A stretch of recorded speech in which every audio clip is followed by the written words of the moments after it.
13 pa lang po ako nangyari po ako ng tiyuhin ko, kapatid po ng mama ko. Magmula po noon ay nawala na po ako ng gana sa buhay ko po, mag-aral. Pinipilit na ako sumayaw nung may-ari ng club. Ayoko sumayaw noon. Bata pa lang ako, since I was 13, I've been a human rights activist. I was able to identify very personally with women's issues. I myself am a survivor of attempted rape and also domestic violence.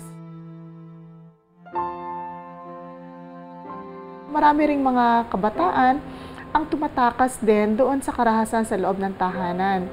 Marami ang nabibiktima sa trafficking na meron silang previous experience of abuse sa loob ng kanilang bahay.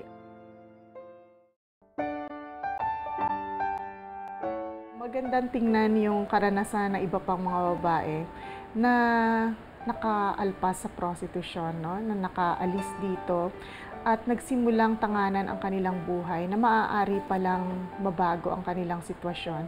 Nakikita ko na po yung sarili ko na malakas na po ako. Kaya ko na pong humarap sa mga darating pang pagsubok sa buhay ko. Dahil sa kanya, nabuo ulit yung pagkatao ko.